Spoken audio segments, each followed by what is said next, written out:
High, আমি উৎসু বাংলু। আর আমি কিছু তেড়েমেড়ে করতে চাই আজ আমার এই ব্লগে। তো চলো শুরু করা যাক। এটা এটা কি বলতো? ডিম। এটাকে ভাঙবো না, এটা কি হবে? রং কালারও করবো না, তুলি ডিমের মোমবাতি। তো চলো শুরু করা যাক। বন্ধু,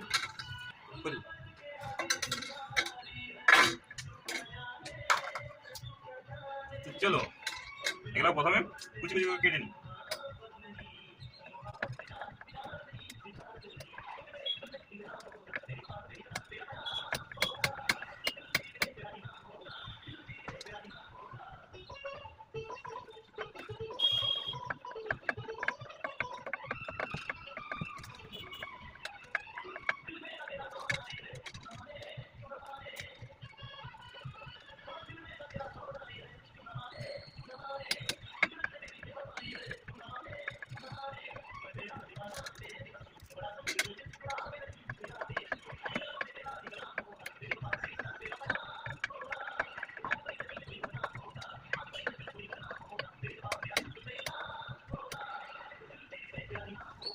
তো এখন দেখো জ্বালিয়ে গল্প করে দিয়ে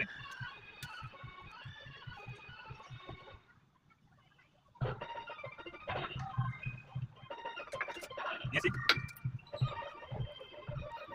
এবার কি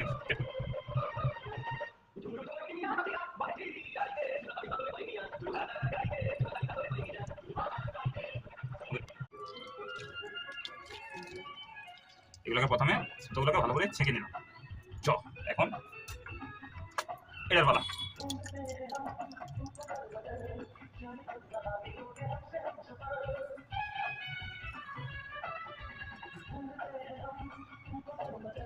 এই উপর দিক থেকে করে, হ্যাঁ পারবে না।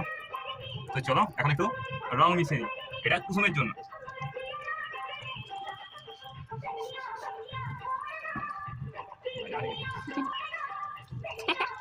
হলুদ দিয়েছিলাম, একটু হলুদ দিয়েছিলাম কুসুমের জন্য, যে হলুদ রংটা দিয়েছিলাম সেটা এখন এর মধ্যে ঢেলে দেবো, ডিমের মধ্যে।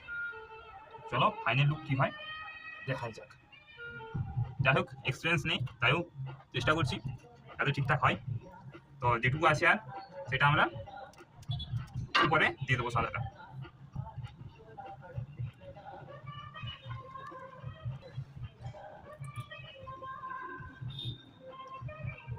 চলো এখানে লাস্ট কতটুকু আছে এটা গরম করে নিই, তারপর আরেকবার ঢেলে দেবো উপরে লেয়ারটার জন্য। তারপরে দেখবো কেমন হয়েছে আর কীরকম কী কাজ করে। তো তো চলো এটা গরম করে নিয়েছি, এখন উপরের লেয়ারটার জন্য ঢেলে দিই আর একবার।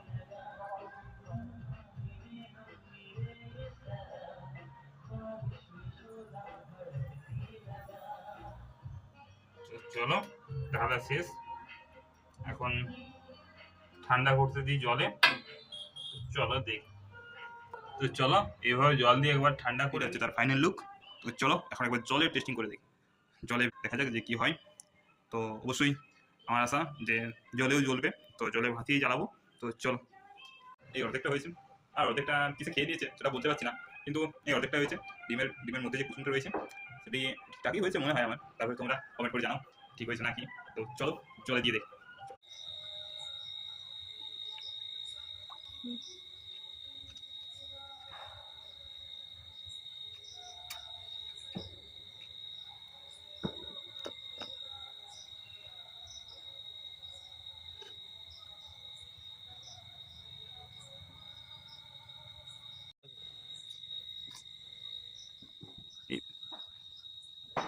কোনো জায়গার উপরে যদি ছেড়ে রাখো তাও জ্বলবে, কোনো চাপ নেই। তো কেমন হয়েছে এবার বলবে কমেন্টে, ঠিক আছে।